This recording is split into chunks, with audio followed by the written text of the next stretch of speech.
Oi, turma, tudo bom? Eu sou a Thalita, professora de Geografia. Vocês ainda lembram de mim, né? Por um tempinho a gente vai ter essas aulas assim um pouquinho diferentes, tá legal? Então, olha só, pega seu livro, pega sua apostilazinha aí de Geografia, pega também o seu caderno e a gente vai embarcar numa expedição geográfica. Vambora? E abre no capítulo 2 da unidade 1 e a gente vai falar sobre geografia e cartografia, uma relação necessária. Vamos aprender? Então já pegou tudo, já preparou tudo? Então a nossa aula começa agora. Então vamos lá, começando, a gente primeiro precisa compreender o que é a cartografia. No capítulo anterior, a gente viu que a geografia ela possui elementos culturais e elementos naturais. E aí, para que esses elementos eles sejam representados, a gente precisa da cartografia, que vai ser a representação, o desenho, a gráfica, né, desses mapas, dessa realidade. Então, a gente faz os mapas, que eles vão ser os desenhos, o lado gráfico da nossa realidade, da nossa superfície terrestre. Então, quando você quer chegar em algum lugar, você precisa de um mapinha, né? Hoje a gente tem a tecnologia, que é no caso o GPS, a gente consegue ver o mapa digital. Mas antigamente, esses mapas, eles eram desenhados para as pessoas poderem conseguir entender ou compreender sobre um lugar ou sobre a representatividade do espaço. Elas precisavam fazer o quê? Pegar esse mapa e abrir nas mãos. Ainda existem esses mapas, né? Mas hoje em dia, com a tecnologia, é muito mais prático a gente ter esse mapinha ali no computador, no celular. Mas vamos entender. Como você está vendo aí no nosso slidezinho, esse mapa que a gente está vendo primeiro aí em cima, ele é um mapa mais antigo. Então, ele é um pouquinho mais difícil da gente conseguir entender, né? Conforme o tempo vai passando, as técnicas elas vão evoluindo, aprimorando. E aí a gente começa a ter uma representatividade melhor ainda dessa nossa realidade, que são os mapas digitais. Esses mapas digitais é o que a gente hoje conhece como GPS, por exemplo. Quando você precisa chegar num lugar que você não sabe onde é, por exemplo, no seu colégio, agora você tá craque, né? Mas quando você precisa chegar num lugar que você não conhece, a gente coloca ali o endereço e o GPS, que é o nosso mapa digital, ele vai levar você direitinho para o lugar que você precisa chegar, tá legal? E aí, como que eu faço para conseguir montar, elaborar um mapa? A gente vai precisar ir ao local e observar tudo que tem naquele espaço. E aí você vai montar um croquis, que é uma próxima etapa, que é onde você observa, onde você vai escrever tudo que você está vendo ali, você vai analisar. E aí a gente vai armazenar todos esses dados que foram adquiridos pelo observador. Esse armazenamento a gente chama de geoprocessamento. É quando você coloca tudo que você vai precisar colocar no elemento do seu mapa, é quando você pega toda a sua área ali que foi observada e que vai ser representada, você coloca dentro de um geoprocessamento. E aí dentro desse geoprocessamento, desse arquivo, a gente tem softwares, a gente tem vários aplicativos, a gente tem o computador que vão armazenar, que vai guardar tudo ali para a gente usar toda essa técnica, toda essa tecnologia para conseguir projetar essa representatividade aí, essa realidade da nossa superfície terrestre. Tá legal? Então, olha só, observa bem esses dois mapinhas aí, a diferença entre eles. Você pode ver que esse mapa digital hoje ele é muito mais específico, ele consegue te dar muito mais representatividade, mais precisão dessa realidade. Tá legal? Bora pro próximo slide. Bom, agora que você já entendeu a importância da cartografia e o que é um mapa, como que a gente pode elaborar um mapa, a gente precisa ver quais são os tipos de mapa que a gente vai ter para poder conseguir utilizar isso aí, tá legal? Então, olha só, a primeira representação que você tem aí é uma planta. Não é aquela planta que você tem no jardim da sua casa, não, tá? É uma planta gráfica, uma representatividade. Então, olha só, a planta a gente vai utilizar para áreas mais detalhadas que você precisa ter um melhor detalhamento daquela área. Por exemplo, quando a gente fala assim, faz um mapa da sua escola. Na verdade, aquilo é uma planta. Você vai desenhar o pátio, a cantina, as salas de aulas. Você vai desenhar detalhadamente uma parte da superfície que a gente tem bem menor se for comparada ao mundo todo. tá legal? Então a planta, ela vai ser a representação de uma área menor, de uma área mais específica, que você vai precisar detalhar mais. Quando a gente fala sobre carta, não é aquela cartinha que você escreve para o seu amigo, para sua amiga, não, tá?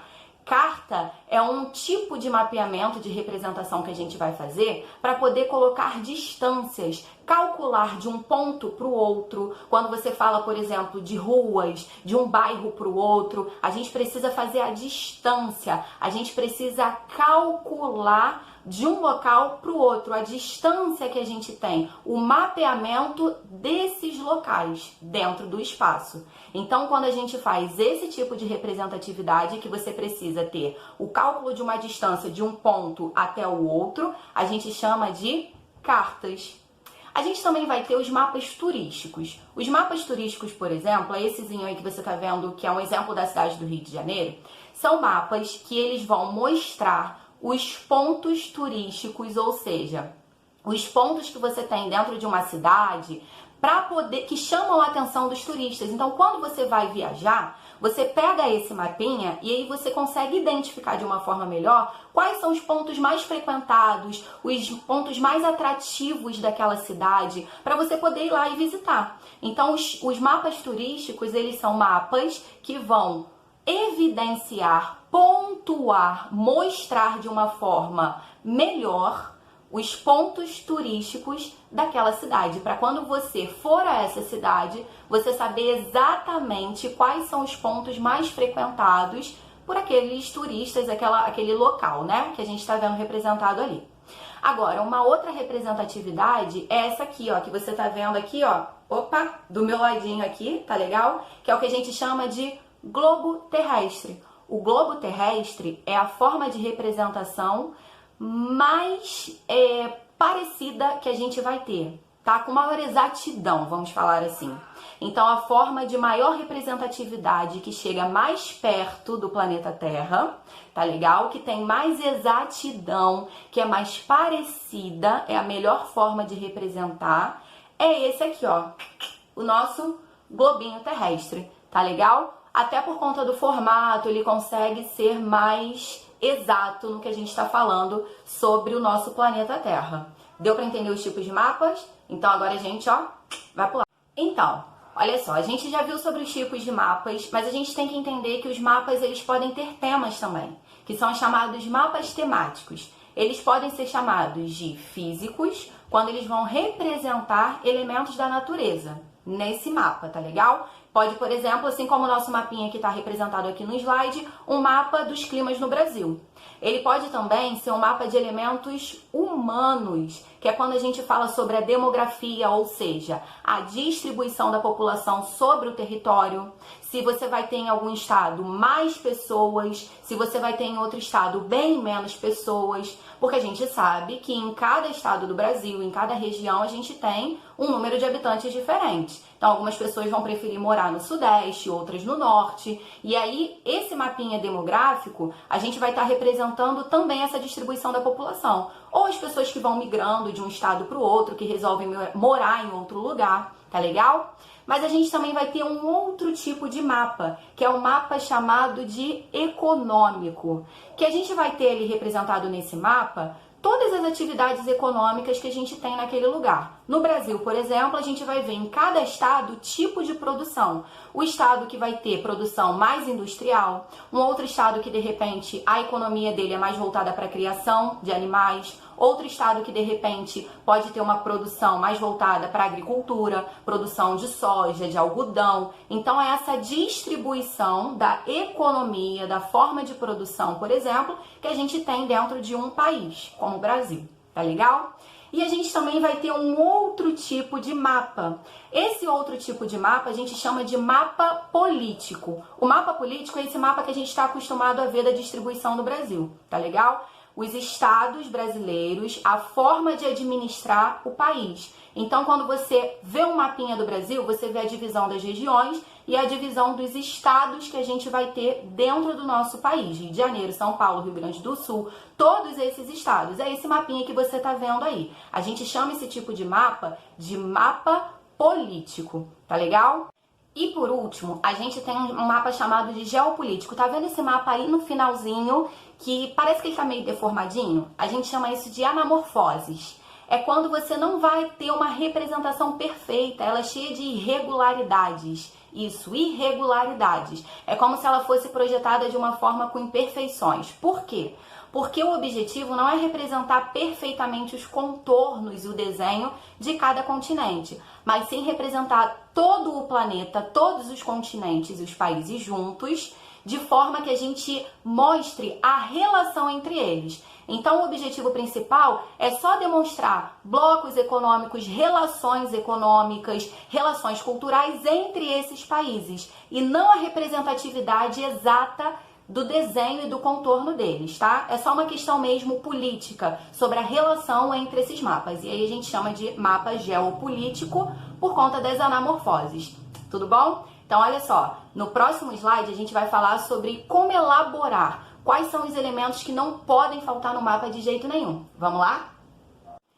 Para a gente elaborar um mapa, existem alguns elementos que não podem faltar de jeito nenhum, tá legal? Então, olha só, são eles: título. O que é o título? É sobre o que aquele mapa está sendo falado, tá? Os mapas, eles não são iguais, cada mapa vai representar uma coisa. Quando você pega um livro, por exemplo, para poder ler, primeiro você lê o título dele, qual é o tema que ele está falando, né? Para você poder saber se você se interessa, se você não está afim de ler. Então você precisa saber sobre o que ele conta. O mapa também é uma leitura. Então, para você saber sobre o que ele vai ser falado, você precisa do título do mapa, tá legal? A outra coisa que a gente precisa é de uma legenda. O mapa, ele tem cores, ele tem símbolos. Para você poder entender o que cada cor significa, o que cada símbolo, se é um triângulo, um círculo, um quadrado, o que vai estar sendo representado dentro do mapa, você precisa ter uma legenda para você saber sobre cada símbolo, sobre cada cor, o que eles estão representando, para você conseguir entender o que está dentro do mapa. Outra coisa é a localização ou coordenadas, dá no mesmo, tá? Para você saber sobre que parte do espaço geográfico esse mapinha ele está representando. Outra coisa que a gente tem que ter também é a fonte. De onde você pegou esse mapa? De onde esse mapa ele está vindo? Quem foi que fez? Quem elaborou esse mapa? Essa é a nossa fonte, ela não pode deixar de existir. A outra é a orientação. A orientação seria, no caso, a Rosa dos Ventos. A Rosa dos Ventos é o que vai te orientar para onde é o sul, para onde é o norte, o leste, o oeste, o nordeste, todos os pontos cardeais, colaterais e subcolaterais que a gente vai ter. Para qual direção você tem que ir, para você conseguir entender que lado é que direção, tá legal? E a gente vai falar também na próxima aula sobre essas orientações, não fica nervoso, tá? Então, olha só, outra coisa que a gente também precisa e que é muito importante é a escala. A escala é uma reguinha que a gente vai ter lá no cantinho do mapa. Sabe o que ela representa? Ela representa quantas vezes a nossa realidade ela teve que ser diminuída para você desenhar isso no mapa. Até porque a gente não pode fazer o desenho do tamanho real, não é isso? Então ele precisa ser reduzido. Para esse tamanho real ser reduzido e ser desenhado no papel, ele precisa de uma escala. Bom, agora você já conseguiu compreender qual é a relação da geografia com a cartografia, os tipos de mapas, as formas de representar, quem são esses elementos.